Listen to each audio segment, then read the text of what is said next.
Selama ajaran dari kami, jangan hidup dengan penuh alasan. Dan kedua kami harus berdiri di tempat sendiri dulu, baru kita boleh berdiri di tempat orang lain. Berarti kita harus menyelidiki hati kita terlebih dahulu sebelum kita menyelidiki orang lain. Jangan hidup seperti lato-lato, kesana kesini, tapi harus punya pendirian, harus punya iman, percaya kepada Tuhan. Seperti lato-lato dia, kalau dalam TikTok saya tengok dia bilang lato-lato ini memang hebat, tetapi dia menyakitkan dirinya sendiri, betulkah? Jadi begitulah, dia katakan jangan hidup seperti lato-lato, jangan menyakiti diri kita sendiri, tapi kita harus beriman kepada Tuhan. Jadi hari ini sedang jemaat Tuhan yang ada di gereja ini, mari kita berdiri di gereja kita ini bersatu hati untuk memajukan gereja kita. Jangan katakan, oh ini yang melayani, mereka yang harus akur. Tapi sebagai sidang jemaat Tuhan kita harus bersatu hati.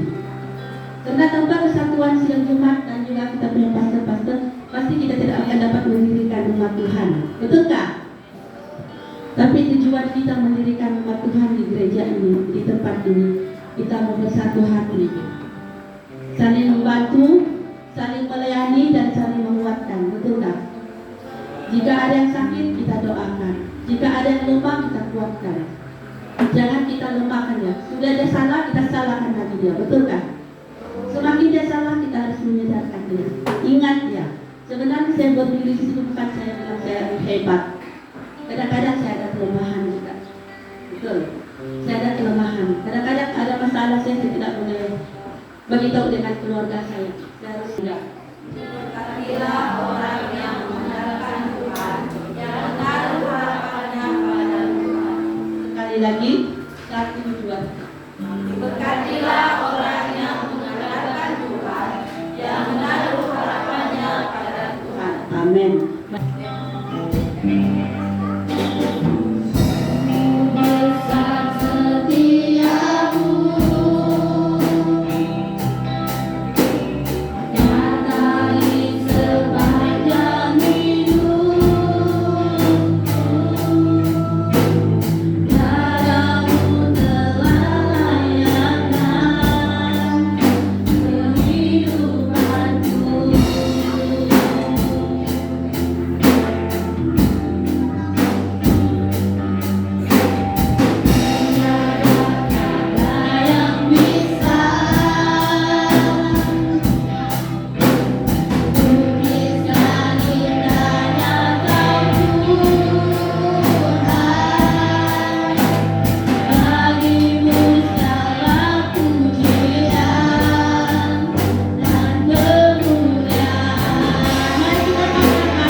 Tuhan kita di dalam Kisah Para Rasul ayat 9 sehingga ayat yang pertama 1 sehingga ayat yang ke-22. Ada 3 hal yang mau kita pelajari bersama-sama pada pagi ini, yaitu hal pertama, apakah tujuan Paulus meninggalkan Yerusalem dan pergi ke Damsyik di Syria? Apa tujuannya?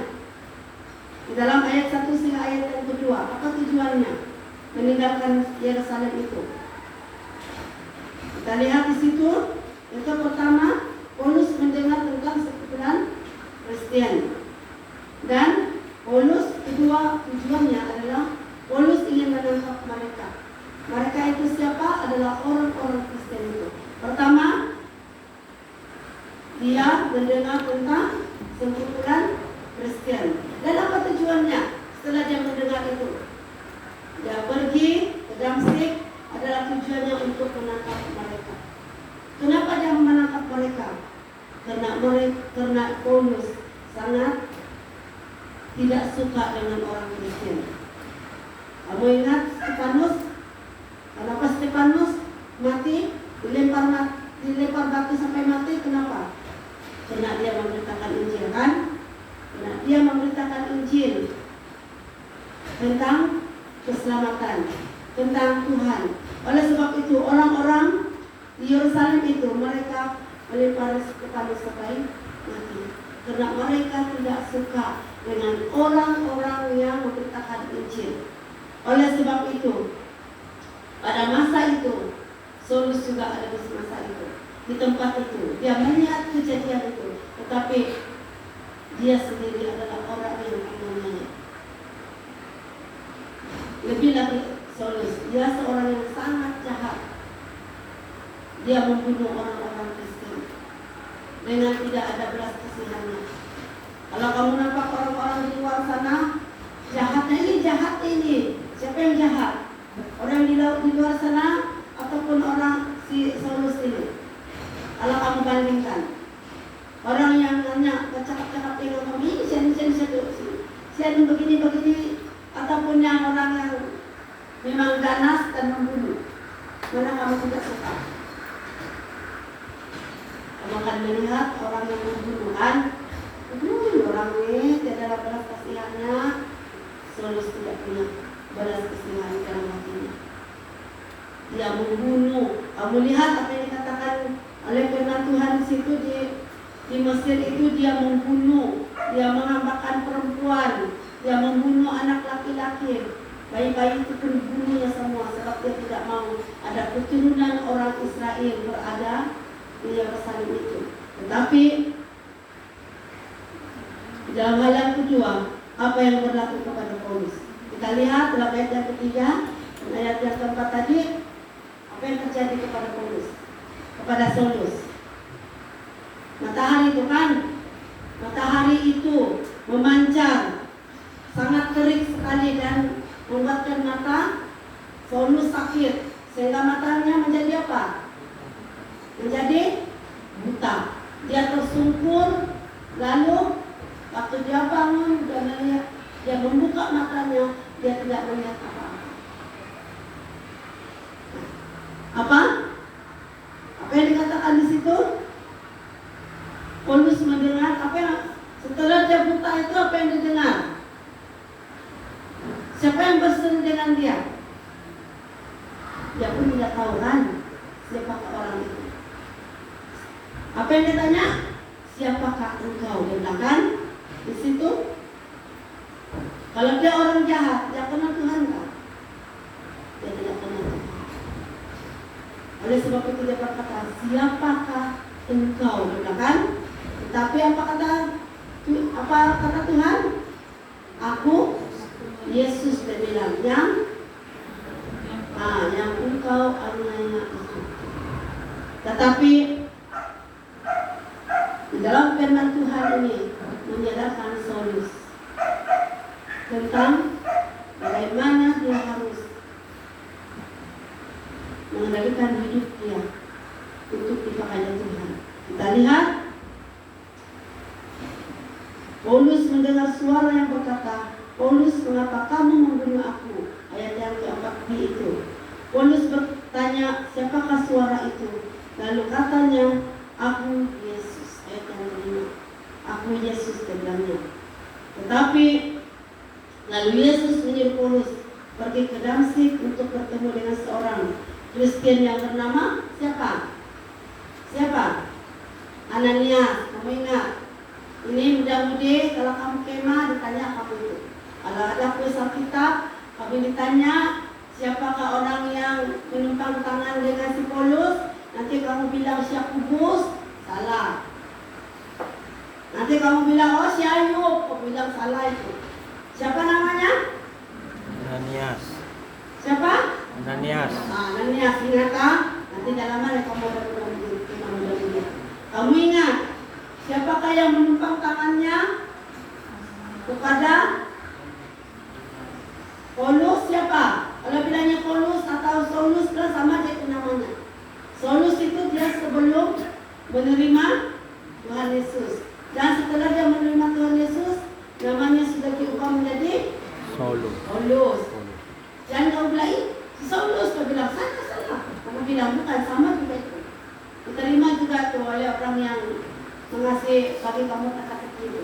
Apa namanya, yang Kristen. Sama juga itu. Ada dia tanya, itu kan si Saulus, itu namanya si Paulus. Tidak, itu yang Saulus itu sebelum menerima Yesus, kau bilang. Sudah dia menerima Yesus, sama juga orangnya, si Paulus, kau bilang nanti. Dan apa yang telah terjadi? Setelah Ananias meletakkan tangannya ke mata Paulus. Kita lihat dalam ayat yang ke-10 hingga ayat yang ke-12, sama-sama kita lihat. Apa yang telah terjadi kepada mata Paulus di dalam ayat yang ke-10 hingga ayat yang ke-12 itu. Paulus dapat melihat. Paulus dapat melihat karena Tuhan. Kenapa Tuhan melakukan itu? Karena dia harus menyadarkan Paulus. Dia harus menyadarkan Paulus supaya Paulus tahu bahwa Yesus itu sangat penting di dalam kehidupan orang-orang ciptaannya. Oleh sebab itu, jangan kita, kalau kita sudah menjadi orang Kristen, jangan kita menjadi buta. Itulah kata firman Tuhan. Itu maksudnya. Kadang-kadang kita sudah menjadi orang Kristen, tetapi kita tidak ingat bahwa kita ini adalah orang Kristen. Kamu paham apa saya maksudkan ini? Kita sudah menjadi orang Kristen, tetapi kita pura-pura buta. Kita tahu itu tidak baik. Kita pura-pura buta. Kita anggap itu semua baik. Tetapi kita ingat bagaimana alam menyatakan suatu perkara yang tidak kita jangka akan berlaku di dalam kehidupan kita. Kalau saya nampak mereka pos-pos yang diistilah Tuhan. Tetapi apa yang telah terjadi? Masa itu banjir besar berlaku. Semua orang berteriak, saya tidak tahu juga bahasa Inggris. Mereka berteriak, mereka berlari, tapi mereka sudah hanyut semua kali. Banjir besar itu. Saya nampak lori semen pun melintang-lintang dari bangunan itu. Mereka tidak segar. Dunia tidak segar. Apa yang mereka lakukan itu sesuatu yang mereka tidak segar. Karena mereka sudah melawan kuasa Tuhan. Mereka sudah melanggar kuasa Tuhan. Tapi saya nampak satu video lagi mereka menyanyi, mereka menyembah Tuhan. Mereka betul-betul percaya bahwa Tuhan itu ada. Oleh sebab itu, dalam firman Tuhan ini kita melihat secara jasmani kita. Pasti kita katakan, kenapa si Paulus ini diselamatkan? Pasti kita bagus dia matilah. Nah, kan? Bagus dia matilah. Sebab dia banyak dia kasih mati keluarga kita. Nah, tetapi tidak seperti demikian. Yesus mengasihi Paulus. Yesus sayang kepada Paulus. Oleh sebab itu, bagaimana dia sayang dengan Paulus? Dia menyedarkan suatu perkara yang tidak dijangka oleh Paulus terjadi kepada dia. Demikian juga kita. Setiap perkara yang datang kepada kita, bukan itu yang membuatkan kita jatuh.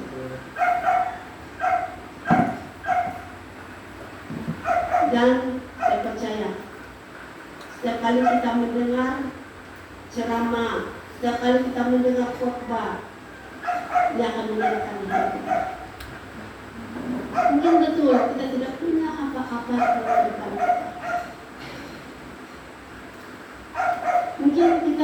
Mungkin kita sadar bahwa saya ini adalah orang yang berdosa, yang tidak layak diampuni. Hari ini firman Tuhan mengajar kita.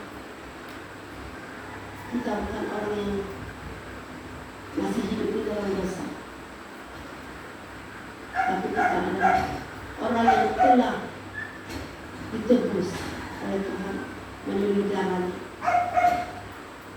Kalau kita anggap lagi diri kita ini berdosa, kita masih hidup di dalam keinginan lagi. Betulkah? Betulkah? Sebab kita tidak percaya. Rasul Paulus percaya dengan kuasa Tuhan, karena Tuhan boleh menyembuhkan matanya yang buta. Kalau Tuhan tidak sayang dengan dia, tidak mungkin dia akan menerima kesembuhan. Dan dia selama-lamanya tidak akan dapat Tuhan. Tetapi apa yang dikatakan firman Tuhan di situ, dia menyedarkan Paulus tentang Yesus itu lebih berkuasa dalam dunia ini. Nah, hal yang ketiga, Paulus menerima perubahan hidup. Dalam ayat yang ke-15 hingga ayat yang ke-18, dulunya Paulus seorang lelaki yang kejam kepada orang Kristen. Dalam ayat yang ke-13 hingga ayat yang ke-14 itu, dan seorang yang suka menentang Yesus. Dan lihat, firman Tuhan itu pertama, seorang lelaki yang kejam. Dia seorang lelaki yang kejam. Saya sudah bagi tahu tadi awal-awal bahwa Saulus ini adalah seorang yang tidak suka kepada orang Kristen. Asal saja orang Kristen itu menginjil, atau asal saja dia dengar orang tersebut pasal Yesus, dia akan dibunuh. Tapi sekarang dia tahu bahwa Yesus benar-benar anak Tuhan. Dalam ayat yang ke-14 itu, dia tahu bahwa Yesus itu adalah benar-benar anak Tuhan. Paulus menyesali perbuatannya, dan mulai saat itu dia akan hidup bersama dengan Yesus. Kita ingat, orang dulunya dia seorang pembunuh, seorang yang kejam, tapi akhirnya Tuhan memberikan hidupnya menjadi orang yang percaya kepada Tuhan. Dan Paulus menyesali bahwa setiap perbuatan itu tidak benar di mata Tuhan. Apa yang terjadi kepada Paulus setelah dia menerima Yesus? Dialah orang yang sangat berpengaruh di Damsyik dan di Yerusalem. Dia orang yang berpengaruh. Maksudnya berpengaruh itu macam apa? Macam pemerintah kita itu. Kamu tahu apa pemerintah kita itu? Kalau dia mengundi, kalau kita mengundi, siapa yang berpengaruh? Siapa? Siapa yang kasih pengaruh kita? Kamu pilih ini, dia bilang siapa? Siapa? Hah? JR bilang, suruh bilang, kamu pilih, dia bilang ini. Tapi yang berkuasa siapa? Siapa? Orang yang kita pilih, kan? Bukan kita. Kita hanya disuruh memilih. Tetapi yang kita pilih itu adalah orang yang berkuasa. Jadi orang Kristen demikian. Siapa kita pilih? Hah? Siapa kita pilih? Tuhan. Kita pilih Yesus. Kenapa kita pilih Yesus? Kenapa kita pilih Yesus? Karena Yesus itu balik Yesus ini minta duit saya. Ataupun bilang, Yesus ini kenapa ada cipta saya? Ketemu saya ini hari sakit. Kenapa kamu pilih Yesus? Hah?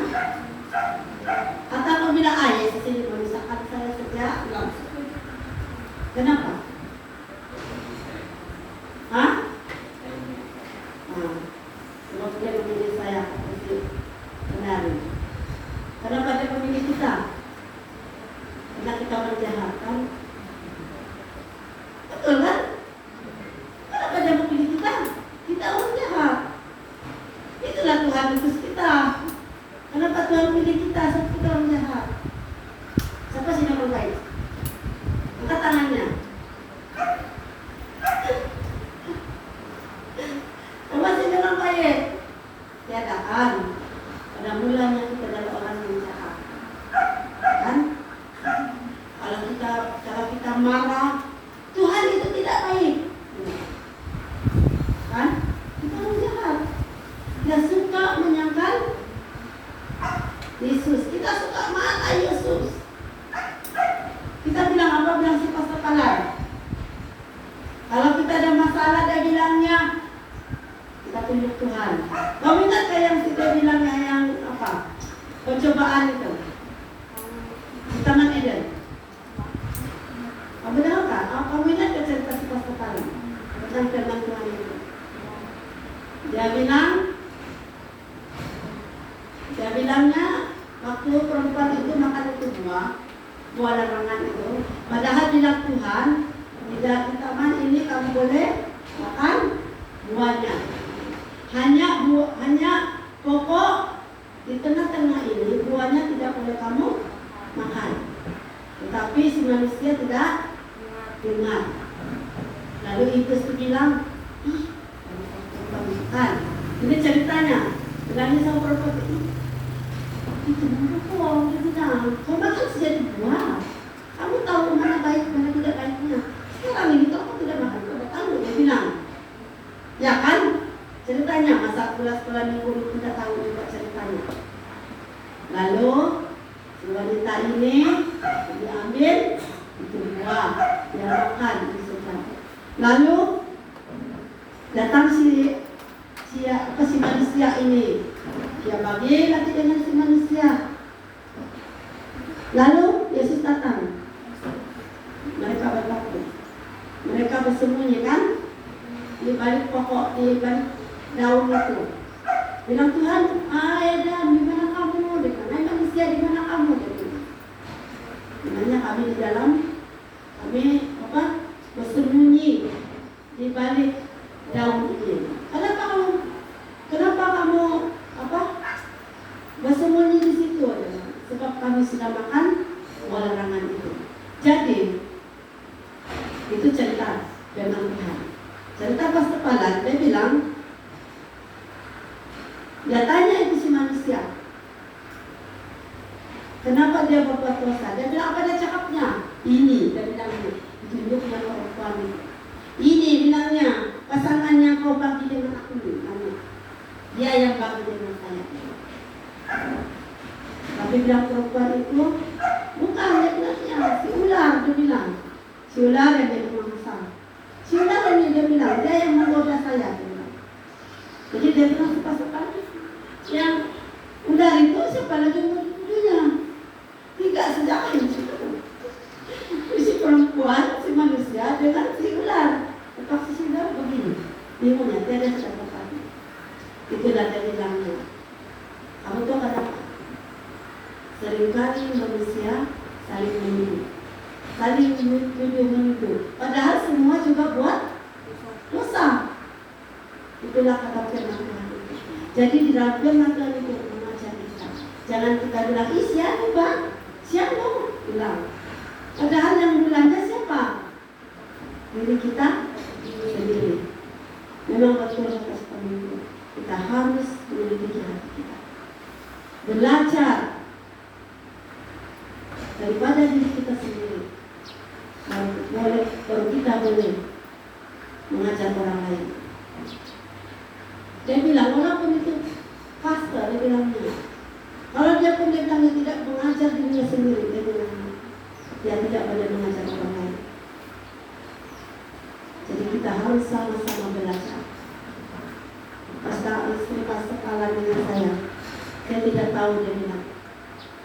Saya tidak tahu, dia bilangnya, apa yang ada di dalam hatimu, dia bilang dengan saya. Tetapi Tuhan tahu. Dia tahu apa yang kau perlukan sama saya. Bukan senang dia bilangnya menjaga seorang ibu, seorang bapak menjaga anak-anak. Tapi kau harus katakan kepada diri sendiri, Tuhan, teguhkan dan kuatkan hati saya. Di mana-mana pun saya berada, Tuhan ada bersama dengan saya. Jadi saya rasa tenang.